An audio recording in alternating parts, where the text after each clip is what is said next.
Je suis à côté de Jean-Jacques Garcès. Bonjour, même bonsoir, parce qu'il fait déjà nuit. Bonsoir, effectivement, il fait déjà nuit, oui c'est vrai chez nous, oui oui. Jean-Jacques Garcès, que je découvre, que pas mal de gens connaissent, mais moi un petit peu moins, mais que je découvre avec bonheur. Alors, on est du côté de Tarbes, dans le sud de Tarbes, dans les Hautes-Pyrénées, pas trop loin de Lourdes, Absolument, 17 kilomètres depuis ici d'ailleurs. tel Bernadette Soubirous, je vous Pareil. découvre.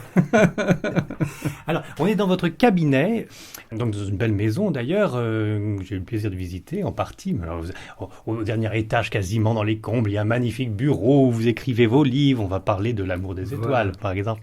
Et puis là, un petit peu plus en dessous, il y a votre cabinet de réflexologie. Non, Pas du tout. De sophrorelaxologie. Ah, je savais bien que c'était un terme que je comprenais pas. Voilà. Sophrologie, je vois. Voilà. Et puis, Sophrorelaxologie et kinésiologie aussi également. Oui, Voilà, ça fait beaucoup de choses effectivement. Mais ce sont donc des métiers qu'on appelle de médecine alternative. Voilà. Que j'ai découvert il y a une vingtaine d'années et que j'ai mis un petit peu donc à jour pour pouvoir, on va dire, faire des compléments. C'est-à-dire qu'en fait, au départ, j'étais sophrorelaxologue, je suis devenu kinésiologue. J'ai travaillé également en ostéopathie qu'on appelle désengrammation. C'est une ostéopathie qui est liée avec la médecine chinoise en même temps. Voilà. Désagrammation. Désengrammation. En fait, on enlève les mémoires un petit peu du corps quand il y a donc des douleurs ou quand il y a des somatisations au niveau du corps. Voilà, par exemple. Voilà. Mais alors, depuis tout petit, vous êtes tombé dans la marmite ou bien... Pas du tout, pas non du tout, puisque bon, je travaillais effectivement dans une grande... Oui, je vous écoute. Je travaillais dans une grande société donc d'armement où j'ai fait l'apprentissage, où j'ai fait les études. Chez Thalès. À Tarbes, c'était ici, de toute façon. Tarbes. Oui. Vous avez vendu des armes? Non. J'ai pas vendu des armes, j'ai aidé à fabriquer des armes. Mais quelle horreur. Absolument, puisque ça ne correspondait pas du tout donc à mon état d'esprit. J'imagine. Et à un moment donné, disons qu'il y a eu on peut dire un bouleversement de vie, ou une remise en question, ou un essai de se dire avec quoi je dois me réconcilier en moi-même. Et la réconciliation était finalement de faire plutôt un travail qui était, on va dire, plutôt dans l'humanisme quelque part, parce que c'est pas toujours de la médecine. Bon, la médecine, laissons-le plutôt aux médecins. On appelle ça médecine alternative parce que c'est un terme, je dirais aussi Oui. cela. Oui. Mais moi, je m'attache davantage donc, au bien-être, on va dire, donc, des gens, on va dire à leur réunification, parce qu'on n'a pas un mental d'un côté, un corps de l'autre, tout cela. Donc à remettre, on va dire, donc, de l'ordre un petit peu dans les gens, voilà, quand ils le Alors, souhaitent. c'est pour ça que sur la route, pour aller jusqu'à chez vous, on Oui. voit même carrément précisé cabinet de absolument. Jean-Jacques Voilà, oui, oui. Garcès, kinésiologue. Kinésiologue, sophrorelaxologue. Alors évidemment, bon, c'est un travail quand même qu'il faut pas oublier qui est reconnu. C'est parce que bon, on fait des études quand même pour ça. Alors, c'est vraiment reconnu par l'ordre des médecins. Alors, pas par l'ordre des médecins, oui. mais quand même, nous avons quand même des médecins quand même qui viennent, on va dire, qui envoient quelques patients des fois, quand il s'agit de gérer le stress, par exemple. D'accord. Voilà. D'accord. Alors la gestion du stress, si on peut en parler un peu, il y a d'autres dérivatifs qui, par exemple, vont vers les écoles, parce que je travaille également donc en éducation nationale pour la gestion du stress des élèves.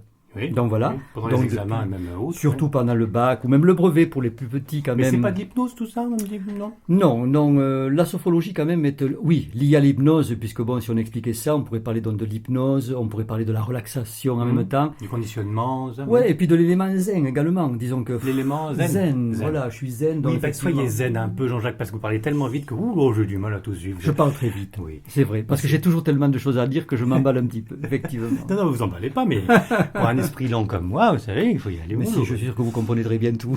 Alors, justement, je voudrais revenir sur ce qu'on a dit sur la fabrique d'armement. Oui. Bon, je vais faire, oh mon Dieu, quelle horreur, mais pas tant, parce que je me souviens, au fronton, je vous raconte ma vie, mais c'est le principe. Hein. D'accord.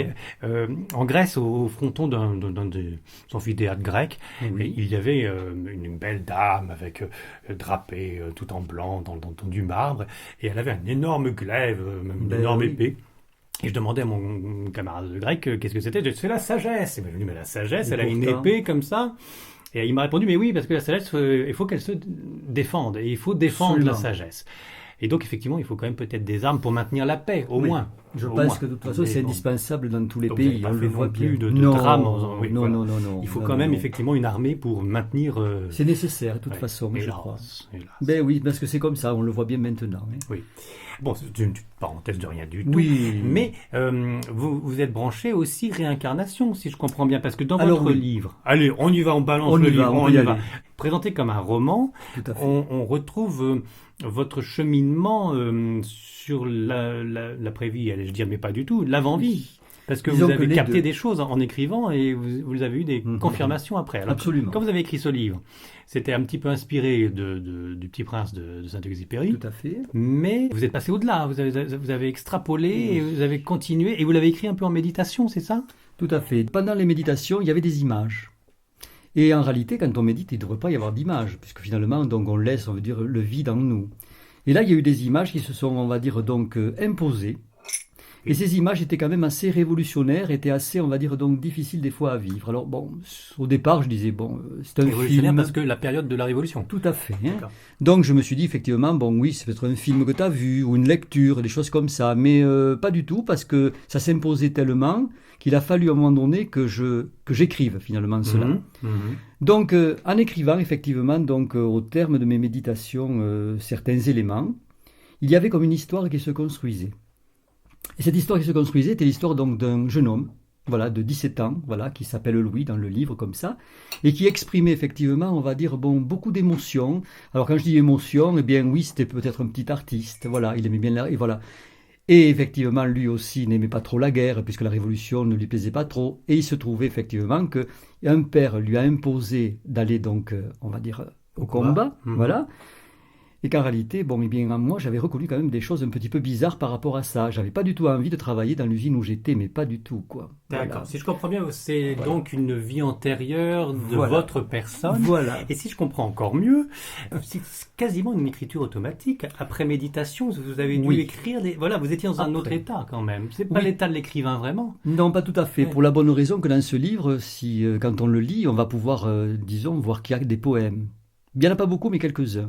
Et je vais parler à ma surprise à ce moment-là, parce que je suis quand même aussi, n'oublions pas, un technicien. Et à ma surprise, je me suis rendu compte que ces poèmes-là s'écrivaient d'eux-mêmes. C'est-à-dire qu'en fait, je ne rayais rien. Et donc, ça veut dire quelque part, je disais, mais comment se fait-il que c'est comme ça? Par exemple, dans ce livre, il y a un poème où c'est une question comme ça. Un jour, je dis, mais en pensant à Saint-Exupéry, sa mort quand même, c'est quoi? Comment cela s'est-il passé? Très bien. Donc, je médite un petit peu comme cela. Et là est venu effectivement tout un poème sur cette mort. Comme ça, d'un seul trait. Absolument. Il n'y a pas eu une rayure, il n'y a pas eu quoi que ce soit, puis il n'y a pas eu une rectification. Alors là, quand même, ça m'a un petit peu interpellé. Oui. Je dis, mais comment se fait-il que l'on puisse percevoir, voilà, on va dire quelque chose comme ça, alors qu'en réalité, bon, quand on écrit un poème, bon, avant d'arriver à faire rimer les choses, moi-même, bon, quand dans l'état normal, c'est pas évident. Donc on dépasse l'inspiration du poète. Absolument. Là, c'est carrément vous êtes habité par. Oui, il y a quelque chose, je dirais. Ouais. Alors moi, je pense beaucoup à l'univers. Voilà, moi, je vais parler beaucoup de l'univers. Je peux parler également donc de cet inconscient collectif qui, en fait, a tout ce que nous avons vécu, pas de maintenant, mais bien d'avant et tout, et qui est le témoin, j'ai envie de dire, de tout cela. Et je pense que j'ai eu accès à un moment donné à certains témoignages. Moi, j'ai cette impression. D'accord. Voilà. Alors, on laisse donc penser qu'il y a incarnation, réincarnation, que ce petit jeune homme qui voulait pas, pendant la Révolution, être au combat, c'était vous, c'est ça? Je pense que c'était ça, tout à fait. Et c'était donc en méditation des mémoires de vie antérieure que vous avez récupérées. Voilà. Et le poème aussi, c'était vous-même qui l'aviez écrit précédemment? Je ne le sais pas, je ne crois c'est pas. d'autres personnes, parce que il y a aussi On ne sait pas. il y a les esprits Voilà. qui peuvent Mais vous oui. ici on peut être entouré d'esprits, et peut-être On qu'ils peut être rentrent très dans- habité ici aussi. Oui, vous êtes tout à peut-être fait. médium, mais peut-être que vous captez peut-être des choses. Mais je pense que la médiumnité, c'est sûrement ça. Ouais. Et je pense qu'en fait, tout être qui écrit, bon, parlons par exemple de Victor Hugo. Hein. Ah bah oui, bah oui. Victor Hugo lui récitait les vers comme ça par cœur, il les récitait. Puis après, il les écrivait. Donc, il recevait quand même quelque chose comme oui, ça. oui. Oui, par exemple. Bon, Balzac aussi. Enfin, Balzac il y en a aussi. plein, oui, oui. Et beaucoup d'auteurs, finalement, ont, on va dire, cette faculté-là. Alors, bon, moi, je me suis trouvé, on va dire, confronté, oui, parce que ça Oui. fait un petit peu peur quand même. Je dis, tiens, donc, t'écris ça, mais puis en même temps, D'où c'est ça toi. vient Oui, est-ce que c'est toi d'où ça vient qui te le Ouais, dit pourquoi tu dis ça comme ça? Et puis, Est-ce un que tu jour, pars pas en vrille non plus? voilà, tout Il à fait. faut vérifier les faits. Absolument. Oui. Et un jour, il y a eu un fait quand même assez extraordinaire, si vous voulez, parce que bon, j'avais commencé à écrire un petit peu, et voilà, rêve éveillé, semi-éveillé, on va dire ça comme ça. Il était quelle heure? C'était le soir. Mhm. Donc le soir, voilà, je lisais, puis tout d'un coup, je m'endors un petit peu, voilà, semi-sommeil. Et là, au lieu, on va dire donc, avec les yeux fermés, de voir effectivement, donc, ne plus voir ma chambre. Oui. Non, la chambre reste, on va dire, éclairée. Et une dame, finalement, était en face de moi, assise sur le fauteuil, comme Avec ça. les yeux fermés. Moi, j'avais les yeux fermés. Oui, pas la dame. Non, voilà. Et donc, La Vierge Marie. non, mais pas du tout, mon Dieu. Et là, finalement, cette dame-là qui me regarde me dit comme ça, écoutez, vous écrivez comme un enfant. ça va pas ce que vous écrivez. Alors moi, alors rêve ou pas rêve, si vous voulez, c'était comme ça. Je dis, ben, écoutez, non, j'essaie de faire un effort. Non, non, elle me dit, il n'est pas question, vous continuez un livre comme ça. Vous n'avez finalement donc pas mis en place votre style, tout cela. Je souhaiterais vous aider si vous voulez. Ah bon, je dis, comment voulez-vous m'aider? Moi je dis, effectivement. Elle me dit, mais si, si, écoutez, faites appel à moi. Hein. D'abord, vous allez commencer un petit peu à lire ce que j'ai écrit. Ah bon, mais elle a donné son nom? Attendez, je vais vous le dire après. Voilà, c'est pour ça. Et donc je dis, ben, effectivement, si vous pouvez m'aider, mais je ne comprends pas. J'avais écrit, mettons, une soixantaine de lignes, vous voyez, de pages, pardon, à peu près, pas de lignes quand même. Ça démarrait mal, 60 lignes. Absolument. Et donc ça m'a paru un petit peu donc bizarre. Et puis, à un moment donné, si vous voulez, cette dame-là, que je peux vous dire qu'était, je peux vous la décrire encore, hein, dame bon contemporaine, donc petit tailleur gris, un petit collier de perles, je me rappelle, les cheveux noués un peu comme cela, voilà, qui me dit, eh bien voilà, je m'appelle Louise de Villemorin. Allons bon. Et tout disparaît, et je me réveille. Et je me suis réveillé. Et je dis, mais qu'est-ce que c'est? Ma femme était en bas au salon. Je dis, écoute, il m'est arrivé quelque chose là. Je sais pas, bon, voilà, je viens de rêver à Louise de Villemorin. Bon, j'en peux rêver à n'importe qui si vous voulez. Et puis effectivement, bon, Louise de Villemorin, quand même, malgré tout, était quand même fiancée à Saint-Exupéry.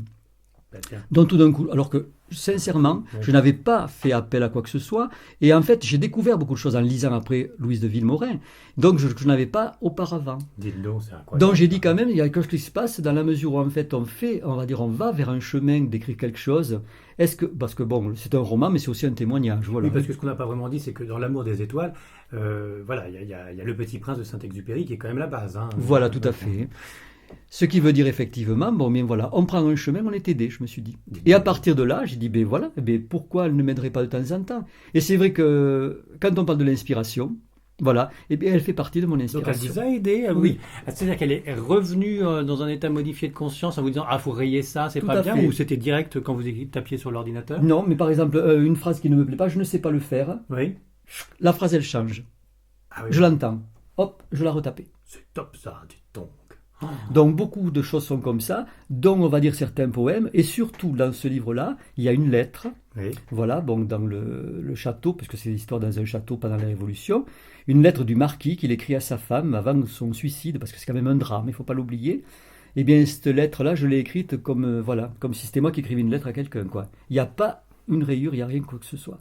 Et quand je l'ai relu après, franchement, j'ai dit, bon, il y a quelque chose quand même qui se passe. C'est-à-dire que nous avons des liaisons qui sont des fois insoupçonnées. Alors, il y a des choses qui sont sûrement que j'ai écrites. Vous avez retravaillé. Voilà. Oui, mais il y a des choses, je crois, dans l'important, j'ai l'impression de dire ça, dans l'essentiel, je pense qu'on est aidé quand il faut donner un témoignage de quelque chose. Quand ça vaut le coup. Oui. Voilà, quand ça vaut le coup. On est soutenu. Alors bon, puisqu'on parle de Saint-Exupéry un tout petit peu, bon alors il s'est abîmé en mer, donc oui j'ai fait un pléonasme, il s'est abîmé, l'avion, on l'a bien retrouvé avec la montre, on est sûr que c'est lui. C'est dans cet endroit-là, effectivement, que c'est là, finalement, lors je dirais d'un périple, il a été parti de Borgo, donc en Corse, il allait faire donc de la reconnaissance, puisqu'il prenait beaucoup de photos. Donc il était surtout soumis à cela, parce qu'il n'était pas toujours très bon pilote. Donc mais voilà. Mademoiselle de Villemorin, elle a expliqué qu'elle était trompée, parce que j'ai cru comprendre qu'il y a certaines correspondances épistolaires de... Effectivement, elle est un petit peu froide par rapport à cette Exupéry, j'ai envie de dire ça, si vous voulez, parce qu'il y a eu comme une forme, il y a quand même une forme de rancune. Bon, d'ailleurs, c'est écrit, puis on peut très bien le lire, comme quoi, en fait, elle s'est sentie quand même très abandonnée. Mais je crois qu'il a eu peur. Il a eu peur puisqu'en fait, Saint-Exupéry, à un moment donné, il aurait dû quitter l'aviation pour rentrer plutôt au ministère, puisque le père de Madame de Villemorin était dans un ministère. Il voulait finalement donc qu'il soit avec. Alors, bien entendu, on est dans votre inconscient, dans les mémoires akashiques, de tout ce qui peut communiquer, dans l'inspiration d'un auteur. La chose amusante, voire intéressante, c'est que vous êtes retombé sur des faits. C'est-à-dire vous êtes allé dans des lieux et vous les avez reconnus. Enfin voilà, il y a eu donc vérification de ce que vous avez écrit. Tout à fait. Alors en vérification, d'abord c'était le lieu. On écrit quelque chose dans un endroit, en Touraine. Tiens donc, pourquoi la Touraine?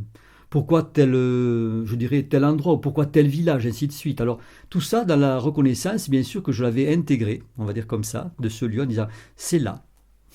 Bon, ok, très bien. Mais en fait, faut-il savoir si c'est vrai. Donc, le hasard faisant bien les choses, donc je me suis rendu en Touraine avec mon épouse, donc passer quelques vacances, et puis en même temps pouvoir visiter ces endroits-là, et là où il y avait justement ce château, qui est un petit château, et c'est pas non plus, il faut voir, une belle demeure, je vais dire. Oui. Voilà, une belle demeure du 18e quand même. En vente? Non, pas en vente. Pas en vente, non, dommage, pas du tout, voilà. Prenez votre thé, parce qu'il va être trop infusé au bout d'un moment. Absolument. Et donc vous êtes parti là-bas. Je suis parti donc là-bas. Et vous avez reconnu les lieux pour faire court. Tout à fait. J'ai reconnu les lieux, j'ai reconnu exactement les pièces où elles étaient, jusqu'à l'étage, si vous voulez, jusqu'à l'endroit, tout ce qu'il y avait finalement. Et je dirais aussi même les lieux de l'environnement de la maison aussi, jusqu'aux arbres. L'ambiance aussi, jusqu'aux arbres. odeurs. Oui. Et à un moment donné, même, je pense que je me suis dit, et voilà, c'est là que je venais. Parce qu'il y avait un étang qui était asséché, et dans le livre, quand on le lit, on voit bien quand même que ce jeune homme allait donc méditer au bord de ce lac. Et j'ai retrouvé exactement ces endroits-là. Voilà. Bon, alors ça fait des preuves que ce n'est pas inventé. Non. Voilà. Non. Voilà. Mais ça ne fait pas des preuves forcément de la réincarnation. Absolument. Disons que la réincarnation, qui est une philosophie, attention, moi j'attache de l'importance sur les mots. Oui. Je ne suis pas là avec un ouvrage comme cela vraiment pour convaincre. Je suis simplement là pour dire, tiens donc, je voudrais témoigner, mon livre il est là, c'est un roman, je voudrais témoigner sur ce qui m'est arrivé et sur ce que je crois maintenant. Maintenant, il y a plein de gens, si vous voulez, qui ont, on va dire donc, la même démarche. Vous voyez, quand on fait de la sophrologie, par exemple, puisque quand même je suis sophrologue, il m'est arrivé ici, lors de, je dirais, de relaxation avec les gens, que la personne me parle de choses que je ne comprends pas. Un jour, par exemple, il y a un monsieur qui est venu, et voilà, qui se met à me parler de San Francisco, qui s'appelle Monsieur Spencer, et des trucs comme ça. J'ai dit, attendez, il était allongé sur... à l'état de relaxation, donc qui est une semi-hypnose, parce que la sophrologie est une semi-hypnose. D'accord. Et donc il était déjà un petit peu parti. Voilà, un petit peu parti, endormi. Et là, voilà, il me raconte une histoire comme ça. Et ce monsieur-là, si vous voulez, eh bien, qui est quand même, c'est un enseignant, vous voyez. Oui. Il me dit, mais qu'est-ce que j'ai raconté là? Qu'est-ce que c'est ce truc-là? Est-ce que je peux revenir? Je dis, ouais, il n'y a pas de souci, vous pouvez revenir, on peut retenter quelque chose par rapport à ça. Mais enfin, ça arrive une fois, mais est-ce que c'est du hasard encore? Est-ce que c'est reproductible? On ne sait pas. Il est donc revenu, et là, il a continué à me parler, on va dire, d'une épouse, de me parler de ses enfants, de me parler d'un commerce qu'il avait sur le port de San Francisco, va dire donc en 1800 et quelques. Enfin, bon. Et donc, qu'est-ce qu'il a fait ce monsieur? Il est parti à San Francisco. Oui. Il a retrouvé le nom de Spencer, il a retrouvé toutes ces choses-là. C'est très marrant quand même. C'est très marrant, mais ça ne prouve pas encore une fois la réincarnation. Pas du tout. Ça peut être un esprit qui se promène et qui donne ces informations-là. Absolument aussi. On ne le sait pas finalement ça. Ce qu'il faut, je crois, c'est essayer donc de capter un petit peu ce qui est au fond de nous-mêmes. C'est le cœur. Votre philosophie, c'est quand même la réincarnation. Absolument. Parce que c'est logique, la vie se voit mieux comme ça, mais les écoutez, souffrances, c'est normal parce qu'on récupère le karma, c'est ça? Moi, je crois finalement que tout est très bien fait. Oui. Ce qu'on ne peut pas accomplir maintenant, on le fera sûrement plus tard. Ce qu'on a fait peut-être de mal avant, eh bien peut-être qu'on peut se rattraper maintenant. Ou finalement, nous venons aussi avec des rôles. En fait, j'ai l'impression que quand on vient sur Terre, voilà, à notre naissance, nous sommes déjà porteurs du rôle de la vie. Ça veut dire quelque part que là, voilà. Moi, je ne savais pas que j'allais faire ce métier-là. Ok. Ni de continuer dans cette voie-là. Je ne savais pas que j'allais faire un tas de choses. Mais c'était écrit. Alors, déterminisme, à fond. Absolument. Alors, ce qu'il y a, si vous voulez, quand je vous parle maintenant de l'armée, j'ai l'impression que ce que j'ai fait cette fois-ci dans l'armée, c'est un rattrapage du jeune homme qui n'a pas voulu faire l'armée avant. Oui, bien sûr. Donc, on rattrape ça. Mais par contre, les récompenses, on peut les avoir. Moi, j'ai toujours été un petit garçon, je me rappelle, très littéraire, musicien, qui aimait le cinéma, qui aimait le théâtre, voilà. Eh bien, imaginez un instant que ça, quand on vient, on a tout ça porteur dans l'âme. Mais seulement, la vie, quand on est un enfant, ne nous permet pas. Voilà. Moi, je me rappelle, petit, j'avais écrit au conservatoire de Toulouse. On a des dons, mais il faut savoir les utiliser. C'est ça? Oui, d'accord. Et là, c'est là où le déterminisme se met un peu de côté. C'est-à-dire que le choix que nous faisons dans notre vie nous permet éventuellement de les utiliser ou pas. Voilà, tout à fait. J'ai synthétisé en deux Mais je vais vous dire aussi autre chose quand même. C'est qu'après, finalement, vous voyez, l'enfant qui est là, voilà, qui rêve de faire des choses, on lui dit « Ah ben non, tu dois rattraper quelque chose dans la vie. Tu dois le faire. » Quand l'épreuve est finie, moi j'ai fini finalement avec l'usine où j'étais, le GIAT qu'on appelait, voilà. En même temps, une fois que cela a été fait, tous les rêves d'enfant qui sont d'une part la littérature, je l'ai accompli. Bien. J'ai toujours aussi aimé le théâtre. J'ai mon fils qui est comédien metteur en scène. J'ai fait du théâtre avec lui. C'est fait. Bien. Bon. Et il y a des projets, que je dois vous dire aussi, de cinéma. Pour 2016, de cinéma. De cinéma. Donc en tant que comédien. Pour 2016, voilà. Donc ce sont, vous voyez, c'est pour ça J'aurais que un petit rôle, si vous voulez, voyons, on en reparlera, on se revoit pour ça, d'accord. On fait le casting, on fait le casting. Oui, oui, oui. Donc, vous voyez un petit peu ce que je veux dire par là, que c'est que l'enfant qui arrive avec un tas de choses, eh bien oui, mais ah non, attends, fais l'épreuve d'abord et puis après tu feras. Ouais, d'accord. Et moi, ça me quand même, ça me surprend. D'accord, monsieur, mais vous avez de la chance. Vous n'êtes pas mort dans un accident de voiture à 20 ans parce qu'un abruti a franchi la... Mais parce que ce n'était pas mon destin non plus. Vous croyez que les accidents de voiture à 20 ans, c'est prévu aussi? Vous savez, il y a des choses qui sont à faire des fois, moi j'ai l'impression. Vous savez, on va dire donc être dans une grande peine par rapport à quelqu'un de jeune qui meurt. Oui. Mais est-ce que cette personne-là, finalement, n'a pas que ça à vivre, justement, est-ce qu'il n'avait pas prévu? Oui, est-ce qu'il n'avait pas prévu? Ou qui reviendra sur autre chose. Oui. C'est brutal. Hein. Ça l'est. Mais je vais dire aussi, bon, c'est une philosophie, hein, là encore. Hein. Bien sûr. En tant que bon catholique, je ne la suis pas, cette philosophie. Mais je comprends qu'on puisse l'étudier et y voir de quoi vivre tranquillement. Voilà, à explorer, philosophie, ça aide à vivre. Hein, oui. C'est sûr que le concept réincarnationniste permet de supporter les épreuves d'une façon un peu plus solide. Néanmoins, j'ai déjà dit 46 fois, mais je vais le répéter. Néanmoins, à force de se dire que tout est écrit et qu'on va se réincarner, est-ce que ce n'est pas mauvais pour notre âme à nous, c'est-à-dire monter tout de suite au paradis ou au nirvana, enfin vous voulez, c'est-à-dire du genre, c'est pas grave, je le ferai dans une autre vie. Là, vous avez tout fait, et encore vous allez continuer de tout faire parce que c'est prévu, mais à la limite vous mourrez demain, vous dites c'est pas grave, je vais me réincarner puis je continuerai. Est-ce qu'il n'y a pas un petit côté comme ça du genre on va laisser faire, il est en train de souffrir mais c'est son karma, donc bon tant mieux, ça lui fait du bien. C'est un peu le contraire, je pense finalement que moi par rapport je veux dire à ce que j'ai vécu, je trouve finalement que la souffrance que l'on peut avoir, peut-être une souffrance de nombreuses années. Moi si je vous parlais par exemple de l'usine, j'ai fait quand même 40 ans en usine. Je suis rentré à l'âge de 14 ans, n'est-ce pas? Donc, quand vous faites 40 ans dans une vie en vous disant, bon, il faut que j'assume quand même parce que c'est, on va dire, ton gagne-pain, parce que finalement, c'est un rôle que tu as, eh bien, vous voyez, finalement, la vie que j'ai maintenant, eh bien, je dirais c'est une seconde vie. C'est vraiment une seconde vie. Alors, j'accomplis. Vous l'avez gagné aussi, votre vie. Je ne sais pas si c'est quelque chose que l'on gagne, c'est quelque chose qu'on accomplit. Et en même temps, moi j'ai envie de dire que plus j'avance, plus je me rends compte que j'ai envie de faire des choses. Alors, non pas, voyez dire, ah mais je ferai après, c'est pas grave. Non, parce que c'est maintenant que ça compte. Ah, quand même. Bon. Oui. C'est maintenant. C'est ici et maintenant. Ah oui. Donc c'est en espérant de ne pas se réincarner. Absolument.